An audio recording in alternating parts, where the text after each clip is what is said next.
ශිෂ්‍යයාගේ මට්ටම ඇගේීම ඊට පස්සේ ඒක නිවැරදිව තක්සේරු කිරීම සහ අවසාන වශයෙන් ඒ දරුවාට අවශ්‍ය නිසි ප්‍රතිපෝෂණය ලබා දීම. දරුවෙකුගේ අධ්‍යාපනික සාර්ථකත්වය රඳා පවතින්නේ මේ ක්‍රියාවලිය කොයිතරම් සාර්ථකව සිද්ධ වෙනවද කියන එක මතයි. පස්වන කොටස වෘත්තීය වචනාකම් සහ ආචාර ධර්ම. මෙතනදී අපිට හිතන්නේ යමක් ඉතුරු වෙනවා. නූතන අධ්‍යාපනඥයෙකුට විෂය දැනුම සහ ප්‍රායෝගික කුසලතාවය පමණක් ප්‍රමාණවත්.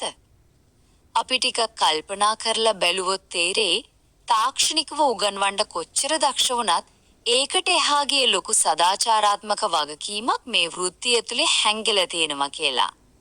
ඒ ප්‍රශ්නෙට උත්තරය තමයි කොහෙත්ම ප්‍රමාණවත් නෑ කියන එක.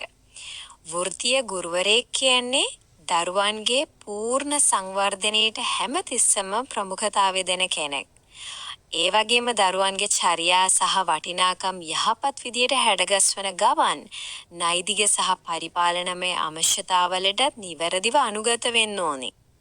ඒ සියල්ලටම වඩා ගුරු ආචාර්ය ධර්ම පද්ධතිය දැඩිව සුරකීම සැබෑ වෘත්තිකයෙකුගේ මූලිකම ලක්ෂණයක්. මේ හැම දෙයක්ම නිවැරදිව පවත්වාගෙන යනවා කියලා තහවුරු කරන්න පාවිච්චි කරන ඊටාම ප්‍රායෝගික මෙවලමක් තමයි ගුරු කාර්යසාධන ගොනුව. එහෙමත් නැත්නම් ටීචර් පෝර්ට්ෆෝලියෝ එකක් කියන්නේ. මේක හුදෙක් ලිපි ගොනුවක් නෙවෙයි.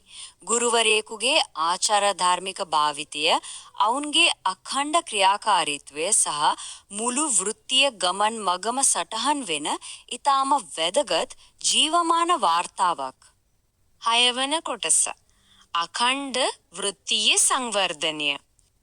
අපි දැන් බලමු මේ වෘත්තීය වර්ධනය පියවරෙන් පියවර කොහොමද ගොඩනගින්නේ කියලා. මේක පටන් ගන්නේ Taman ගැනීම ආවර්ජනය කරන ස්වයං ප්‍රත්‍යවේක්ෂණය. Tamanගේ ශක්තියින් සහ දුර්වලතා අඳුරගත්තට පස්සේ අනිත් වෘත්තිකයන් එක්ක එකතු වෙලා වෘත්තීය ජාලගත වීම ඇති කරගන්න පුළුවන්.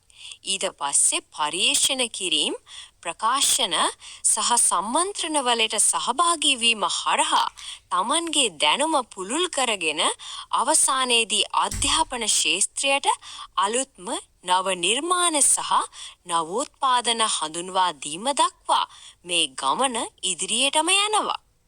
මේ විග්‍රහය අවසන් කරන්න කලින් අපි හැමෝම මේ ප්‍රශ්නේ ගැන ටිකක් ගැඹුරින් හිතලා බලමු. විශිෂ්ට අධ්‍යාපනඥයෙකුගේ අවසාන ලක්ෂණය වන්නේ Taman කිසිදා ඉගෙනුම ලබන ශිෂ්‍යයෙකු වීම නතර නොකළ යුතු බව වටහා ගැනීමද? සැබෑ වෘත්තිකභාවය කියන්නේ කොතනකවත් නතර වෙන දෙයක් නෙවෙයි. ඒක අඛණ්ඩ ගමනක්. ගුරුවරයෙක් කියන්නේ ජීවිතාන්තය දක්වාම අලුත් දේවල් ඉගෙන ගන්න සදාකාලික ශිෂ්‍යයෙක්.